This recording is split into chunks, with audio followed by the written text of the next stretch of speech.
Hi folks, Rodney back again with Rodney's Northwest Riding Reviews. Today I'm going to do a kind of a long-term review on my 2022 Tundra. If any of you are new to the channel, I've done a 12,000 mile review. This one is, I've got what, 23,250 or so thereabouts.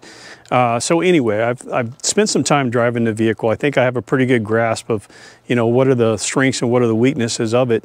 And I'm going to kind of spend a little bit of time and kind of talk about some of that. So first off, number one, I do work for a Toyota dealership. Am I loyal to Toyota? Yes, I am. I'm going to mention that up front. But I think it is a great product. Now, I've had a couple Tacomas in the past. I haven't had the older generation Tundra. But my reasoning for going to the new Tundra was I purchased a cargo trailer to haul a quad and do some other things. And I tried to pull it with my Tacoma. It wasn't that it didn't have enough power to pull it, it just did not handle it well. And so I kind of felt like, you know, I need to do something a little bit different, you know, that would actually handle the load a little bit better, get the same fuel economy or maybe even a little bit better, which it has.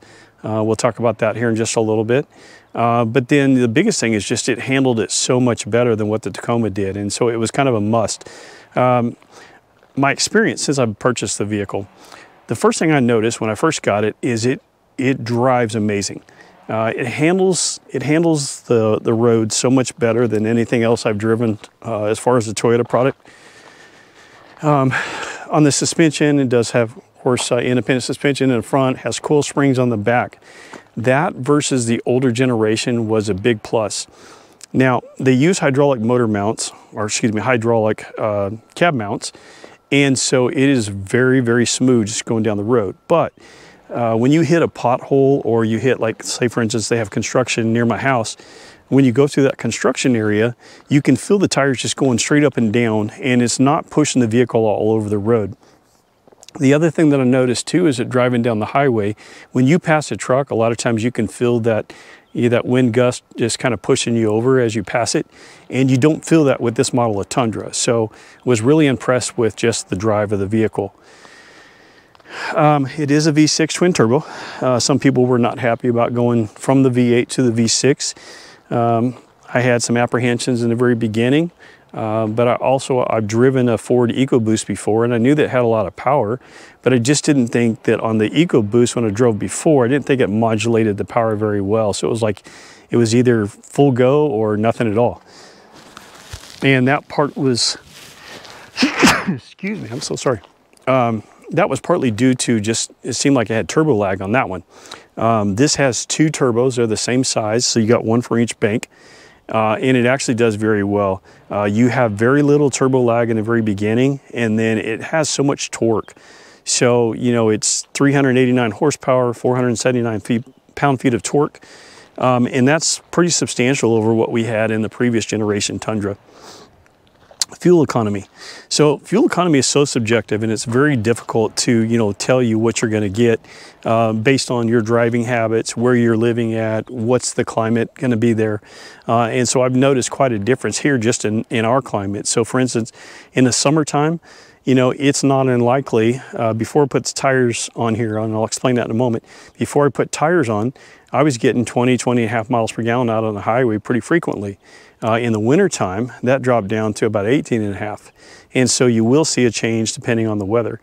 The other thing is that I put these BF Goodrich KO2 tires on it.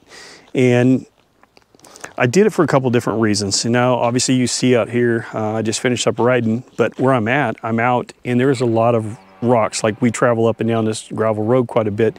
But then there's some bigger rocks and some that are a lot more jagged, that I was afraid that with the stock tires that come on the truck, and that would be the tires for the TRD Off-Road. So those are the Falcon Wild Peak, and it's kind of a tire that's made specifically for Toyota. So it's not the true Falcon Wild Peak all-terrain tire. These are a much lighter tire that comes from the factory on the trucks. And so anyway, that was the reason I did it. The BF Goodrich KO2s are a 10-ply tire.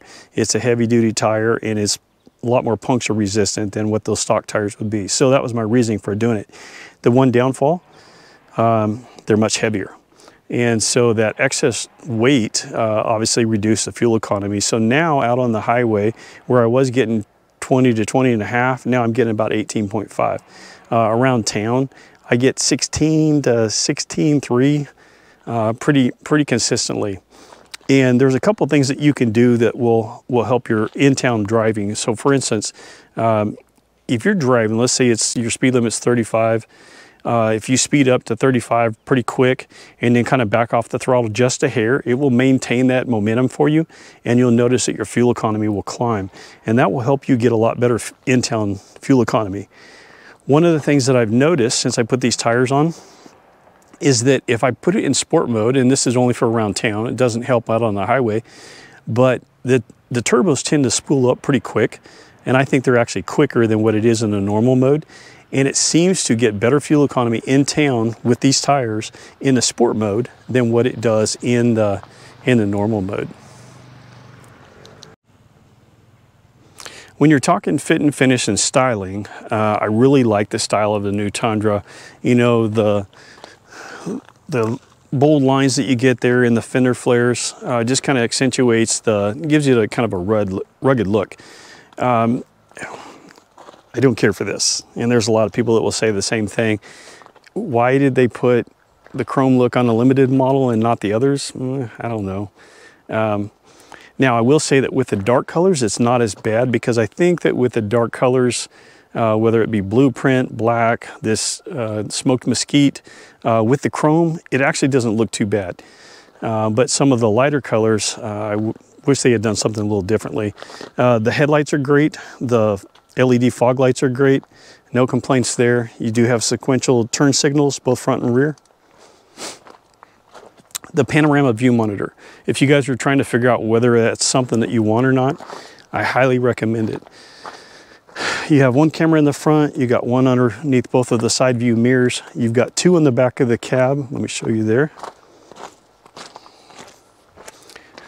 So you got two in the back of the cab there. One shines down into the bed, the other one shines back. And so if you have, say, if you got items on a trailer back there and you want to know if they're secured or something that's in the bed, that makes it much easier to do so. You've got a camera that's right here. So in all, you have 6 cameras. The nice thing about this, it makes it so much easier when you're backing up to a trailer, because it has straight path assist. And so you'll be able to see a green line. It runs right into your trailer, and so you know how to back up into it. And this is a light, so when you're backing up or hooking up stuff back here, you've got that. Now this particular model does have the LED bed lights inside. I like those. They've got some good LED backup lights. And then I've got the sonar park assist. So you've got the parking sensors in both front and rear. And really have enjoyed that as well. When you're pulling into a parking space, one of the biggest issues or challenges that you have is it's kind of hard to see sometimes.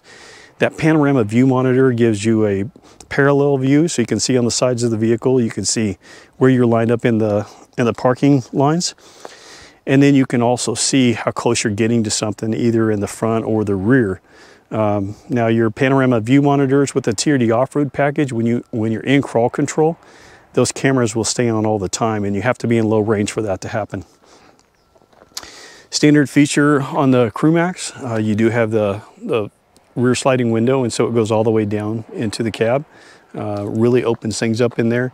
And then this particular model does have the panoramic sunroof, and I actually love that feature.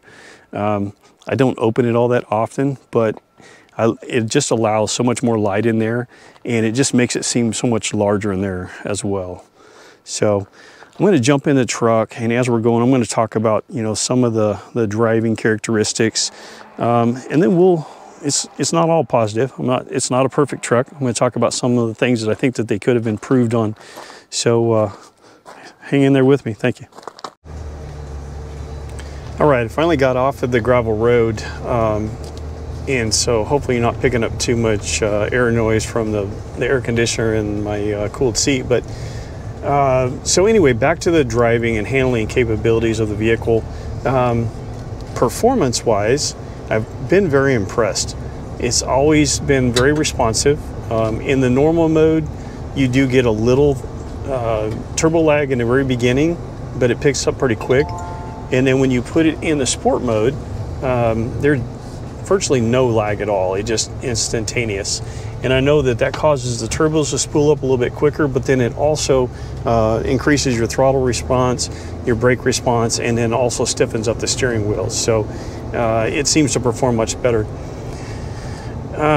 Never had any complaints as far as performance-wise. Now, I mentioned before you that there's no perfect vehicle, and the Tundra is not perfect either. So the one complaint that I have, actually a couple of complaints. The first one, it's always had a tendency that if you pull up to a stoplight and you don't come to a complete stop and wait there for a split second before you go to take off, it's always had this hesitation. And so it may, gosh, it feels like 3 or 4 seconds where it won't do anything at all.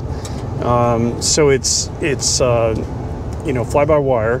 So you step on the throttle, and there's no cable in between that and the motor. Everything's electronic. But when you step on it, you can step to the floor and you can pump it several times, and it does absolutely nothing at all. It will just sit there. And I brought that up to not only my service department, but then I've also talked to the regional service manager, and he said he was going to check into it. The funny thing is that right after I talked to him about that, I got 3 updates on my vehicle, and none of them fixed that issue. So I'm not quite sure. I've called 1-800-GO-TOYOTA, which is the number you want to use anytime you have a complaint with something. I've tried that, and they don't have a fix for it either. They've told me to go back to my service department, and of course the service department doesn't know what to look for unless there's some sort of a bulletin, like a recall or you know, some sort of an update that needs to be done on the vehicle. So, you know, it's kind of a conundrum, and I'm kind of stuck. But anyway, that is one of my complaints. The second complaint is that with the infotainment system. Now, the infotainment system is a beautiful infotainment system. It's a 14-inch screen when you get the limited model and above. So anyway, love the screen, love the panorama view monitor that I have in this vehicle. The stereo system is really good. It's got the JBL audio system, and you know, I've heard some people say, oh, I'd never spend that extra money to get that. I've listened to the stereo system in the that doesn't have the JBL, and I've listened to them with, and it sounds so much better. With the JBL audio system, you do also pick up surround sound, and that seems to be a big improvement. But anyway, in all other aspects of the infotainment system, I love it. But there's been some issues where, number one, when I first got the truck, I had this issue where the driving along and the navigation, for whatever reason, just it all went gray. And I'm thinking, well, maybe I've lost reception. And I get to looking around, and it's kind of overcast. I'm thinking, well, okay, well, maybe it'll clear up. And this is when I got the truck early on. And unfortunately, it didn't clear up. I actually had to physically stop the truck, shut it off, start it back up, and then it worked fine. So it's kind of like a computer system. It just has to restart sometimes. And there is some glitches there. That's, you know, I don't know. I've not heard anybody complain in the 2023 models. So maybe, you know, it's just the 2022s in the very beginning.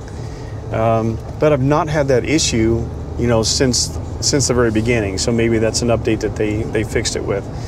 The other issue that I've had, and this still goes on. So for instance, you get 1 year of Remote Connect. So your Remote Connect, and this is for all Tundra models, will give you the ability to remotely start the vehicle from your phone, and you can lock and unlock the door, show you how many miles are on the vehicle, and then shows you how much gas is in the vehicle.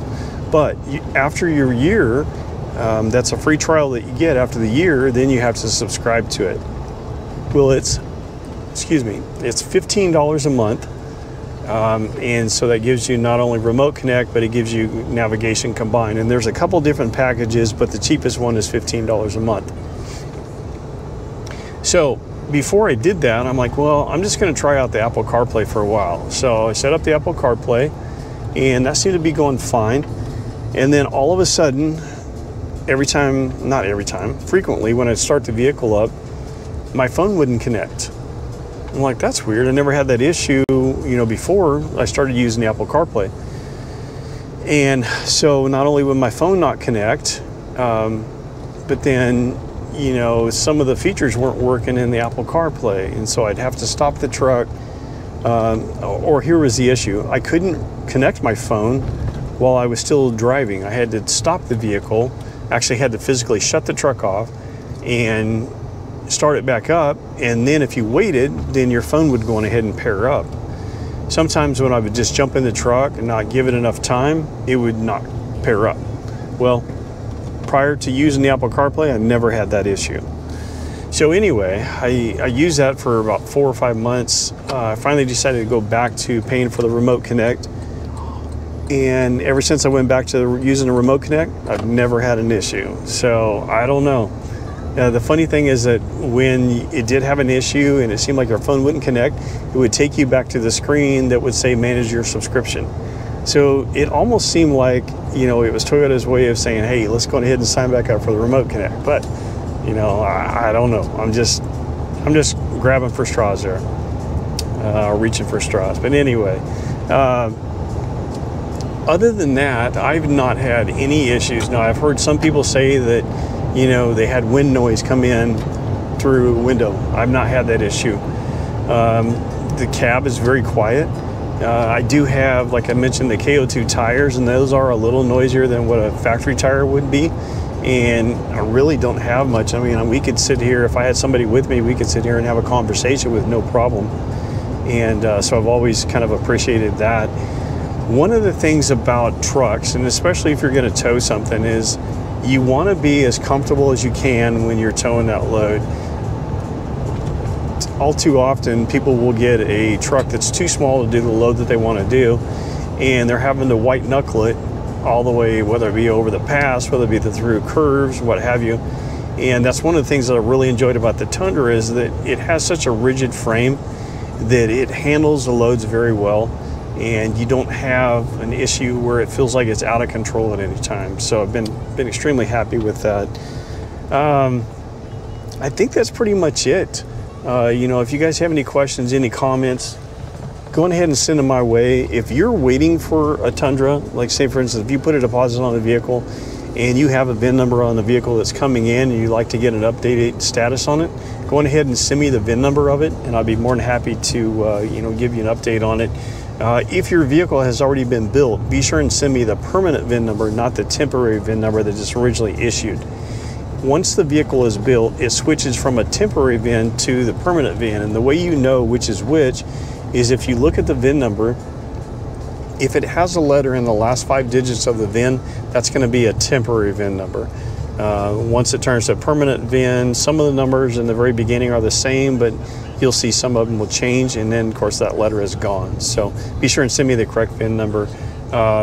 Take the time to like and subscribe. If you have anybody that's you know, considering buying a new Tundra and like more information, I've got a lot of videos on my channel here, and you know, feel free to check them out. If you have questions, I'd be more than happy to send you a link to a video that could probably help answer your questions or give you more information. So thanks again for watching, and see you in the next one.